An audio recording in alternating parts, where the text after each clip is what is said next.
Hello hello hello everyone. दोस्तों, उम्मीद करता हूँ कि आप लोग चुस्त दुरुस्त और तंदुरुस्त हो, mentally and physically fit and fine. दोस्तों, सबसे पहले तो ये वीडियो वो लोग देखें जिनकी एग्जाम्स खत्म हो चुकी है। जिनकी एग्जाम्स अभी खत्म नहीं हुई है, मैं बोलूँगा कि ये वीडियो ना देखें, प्लीज़ डोंट सी इट। बहुत सारे बच्चों की एग्जाम खत्म हो गई है और उनको डिटेल रिव्यू चाहिए। दोस्तों, इसलिए हम ये बना रहे हैं। मैंने आपको एमसीक्यू आंसर्स भी यूट्यूब के ऊपर प्रोवाइड किए हैं। उसके कमेंट करिए, कुछ आंसर्स बच्चे बोल रहे हैं ये हो सकता है, वो हो सकता है, उसका थोड़ा लॉजिक बताइए। मैंने वीडियो में भी लॉजिक बताया है, मैं भी बता दूंगा कि मैंने आंसर क्यों दिया है, कैसे दिया है। ठीक है दोस्तों, पेपर के ऊपर मैं सीधा वर्डिक्ट दूं उसके पहले कुछ चीजें हम लोग देख लेते हैं। जैसे यहाँ पे अगर मैं बात करूंगा कि कौन से चैप्टर कौन से एरिया से कितना आया, मैंने एक रफ एनालिसिस किया क्विकली। तो अगर हम लोग देखेंगे, जो हमारा चैप्टर नंबर 1 to 7 है, जो वो स्टैंडर्ड्स ऑन ऑडिटिंग, जो मतलब 200 सीरीज से लेके 700 सीरीज तक, 200 से 700 सीरीज तक 46 मार्क्स, 46 मार्क्स वहां से आया दोस्तों। Very important, very important. Chapter number 1 काफी अच्छे मार्क्स ले गया, chapter number 1 7 marks. Chapter number 2 जहां पे आपका बेसिकली ऐसे 450, सॉरी ऐसे 450 नहीं, जहां पे आपका 600 सीरीज है, वो बहुत अच्छे मार्क ले गया। फिर चैप्टर नंबर 3 जहां पे ऐसे 450 अमेंडमेंट था, वो बहुत अच्छे मार्क्स लेके गया। 600 सीरीज अच्छे मार्क्स लेके चला गया, मतलब 600 और उससे रिलेटेड चीजें, 600 402 सब उसके अंदर आते हैं। और आपका 450 अमेंडमेंट वाला, वो काफी मार्क्स लेके गया। तो इससे मतलब ये समझ में आता है कि भाई डेफिनेटली जहां पर अमेंडमेंट्स है, और भी क्वेश्चन है दोस्तों अमेंडमेंट के, आपके बैंक ऑडिट के, जो आपका आपका सीआरआर, आपका सीआरएआर जो कैलकुलेशन था, डेफिनेटली उसमें भी अमेंडमेंट था। वहां पर भी, तो वहां पर क्वेश्चन पूछे गए। इसका मतलब इंस्टीट्यूट क्या चेंजेस कर रहा है, बिल्कुल ध्यान है उनका, और एग्जैक्टली उसके ऊपर पूछा हुआ है। जो चेंजेस है उसके ऊपर काफी सवाल इन्होंने पूछे हैं। तो इससे समझ में आता है कि चेंजेस को हमने बहुत केयरफुली देखना चाहिए और चेंजेस पे बहुत मेहनत करनी चाहिए हमेशा से। जो नए तरह के जो स्टैंडर्ड्स हमारे 800 सीरीज, 2000, 3000, 4000, 8 9 10 11, ये जो चार चैप्टर थे 16 मार्क्स। तो बिल्कुल यहां पर भी इंस्टीट्यूट ने अच्छा खासा वेटेज दिया, जहां पे ध्यान देना चाहिए था वहां पे ध्यान दिया है। 16 मार्क्स वहां से, ये कम बात नहीं होती। लेकिन अगर आप देखेंगे कि पेपर डिफिकल्ट लगने की वजह, अराउंड 62 मार्क्स, जब around 62 marks standards and auditing के ऊपर बेस्ड है, जिसको इंटरप्रिट करना और उसको सॉल्व करना मुश्किल जाता है, ये एक रीजन रहा कि बच्चों को ये और डिफिकल्ट क्यों लगा। मैं इसमें जाऊंगा डिफिकल्ट क्यों लगा बच्चों को। दोस्तों, फिर इसके बाद अगर हम बात करें जो आपके चैप्टर्स है, चैप्टर नंबर 12 से लेकर आपके चैप्टर नंबर 18 तक, एज यूजुअल चैप्टर नंबर 12 के अंदर 6 मार्क्स थे, जो बिल्कुल एक्सपेक्टेड था। चैप्टर नंबर 8 के अंदर 5 मार्क थे एजीडी, वो बिल्कुल एक्सपेक्टेड था। अराउंड 40 मार्क्स जो आपके अदर चैप्टर्स है, वहां पे 40 मार्क्स थे। 40 मार्क थे। अगर किसका ये एरिया वीक हुआ होगा तो परेशानी है। और आपका जो प्रोफेशनल एथिक्स है, वहां पे 16 मार्क्स, 16 मार्क, मतलब नहीं पूछा ऐसा हम नहीं बोल सकते। हाँ, अगर ये 20 तक जाता, उसके ऊपर जाता तो और अच्छा होता। तो ये एक रीजन रहा जहां पर स्टैंडर्ड्स एंड ऑडिटिंग का वेटेज बढ़ गया और प्रोफेशनल एथिक्स का थोड़ा कम हो गया दोस्तों।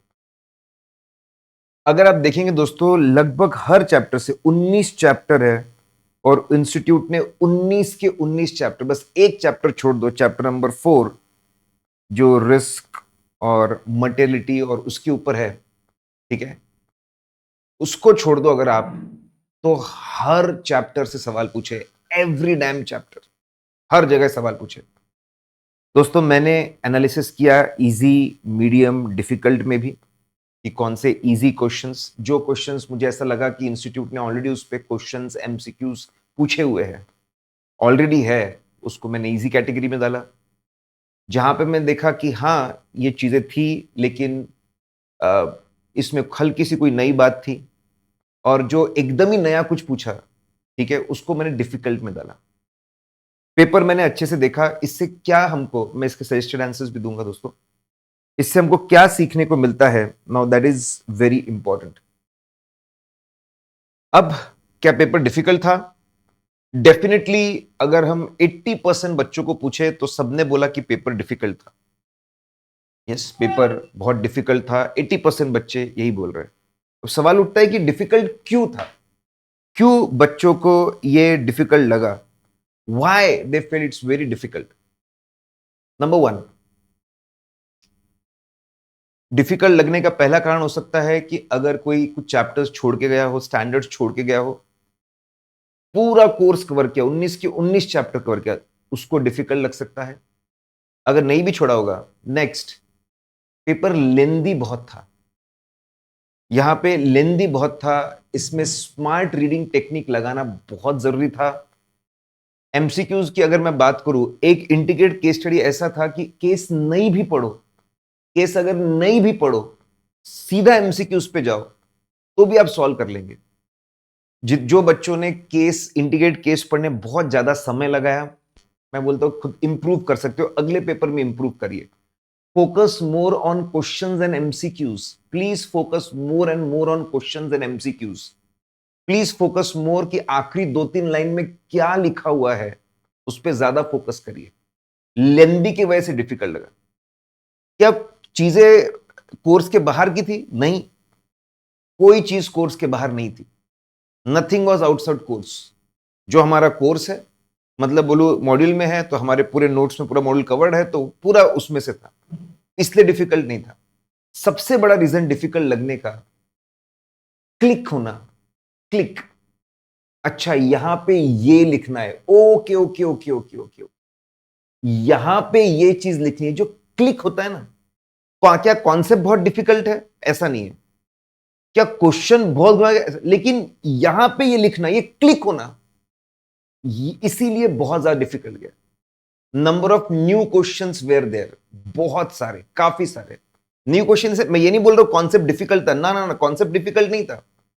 मतलब अगर कोई बच्चा बोलतेगा कि सिर्फ मैं क्वेश्चन बैंक ही करके जाऊं, तो वो कॉन्सेप्ट्स कवर नहीं कर रहा, पूरा रेंज कवर नहीं कर रहा। इसका मतलब ये नहीं क्वेश्चन बैंक ना करे, अगर क्वेश्चन बैंक नहीं कर पाओगे तो क्लिक कैसे होगी चीजें। तो डिफिकल्ट इसलिए भी था क्योंकि नए क्वेश्चंस को पढ़ना, समझना, इंटरप्रीट करना और वहां पे अप्लाई करना, इसकी आदत होनी चाहिए। दोस्तों अल्टीमेटली ये वर्डिक्ट है कि again we come back to same, conceptual knowledge बहुत जरूरी है। क्यों है ये कॉन्सेप्ट, क्या है ये concept, and most importantly application of the concept. इस पे किस तरह क्वेश्चन आएंगे, कैसे उसको अप्लाई करें। और जितने ज्यादा आप क्वेश्चंस और एमसीक्यूज करेंगे, जितने ज्यादा क्वेश्चंस एमसीक्यूज करेंगे, नए नए क्वेश्चंस करेंगे, नए नए एमसीक्यूज करेंगे, नए नए क्वेश्चंस करेंगे, नए नए एमसीक्यूज करेंगे, उतना ज्यादा आप कंफर्टेबल होते जाएंगे। और यस, डिफिकल्ट पेपर था बेटा, तो मैं एक बात बोल दूं आपको, डिफिकल्ट पेपर है। देखो, ब्रेवरी, जब सब कुछ अच्छा अच्छा चल रहा है, हरा हरा चल रहा है, सब बढ़िया चल रहा है, तब हम मस्त होकर चल रहे हैं, अकड़ के चल रहे हैं, उसको ब्रेवरी नहीं बोलते। जब बहुत परेशानी आ जाए, डिसअपॉइंटमेंट आ जाए, आदमी नीचे गिर जाए, हताश हो जाए, उसमें खुद को संभालना, हिम्मत को बांधना, फिर अपने पैरों पर खड़े होना और फिर चलना शुरू करना, उसको ब्रेवरी बोलते दोस्तों। आप ये आगे जाके समझेंगे कि लाइफ में most important thing is to focus on what I can do now. अभी मेरे पास जो समय है, मैं उसका क्या कर सकता हूं, that is the most most most most important thing. Rafael Nadal की अगर मैं बात करूं तो वो बोलते हैं कि भाई, नडाल बोलता है कि पहले के बॉल पे क्या हुआ, उसमें मैंने पॉइंट जीता हारा उसको छोड़ दो, इस मोमेंट मेरे पूरी एनर्जी, मेरे बॉडी का एक एक एटम, एक एक कण कण फोकस होता है अगले बॉल पे। जिसमें एक काबिलियत है दोस्तों, ये it will be valued a lot. Pitch खराब थी, विराट कोहली 5 पे आउट हो गया, 10 पे आउट हो गया, 2 बार आउट हो गया। Now his ability to focus on the present match is going to make him champion. दोस्तों focus on the present, what you can do right now, उस पर पूरी जी जान लगा दीजिए। और बी सेल्फ अवेयर कि भाई आप बहुत ओवर थिंक कर रहे हो। आप ओवर थिंक कर रहे हो, ओवर रिएक्ट कर रहे हो, बहुत इमोशनल हो रहे हो। Be aware of yourself and manage yourself, extremely important. दोस्तों ऐसा है कि इंस्टीट्यूट को 10 से 15% बच्चे तो पास करने ही है।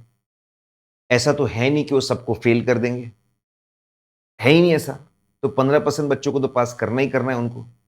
अगर आपका पेपर अच्छा गया है या अगर अच्छा गया है तो बहुत ही नहीं जैसे लोग हैं, ठीक है।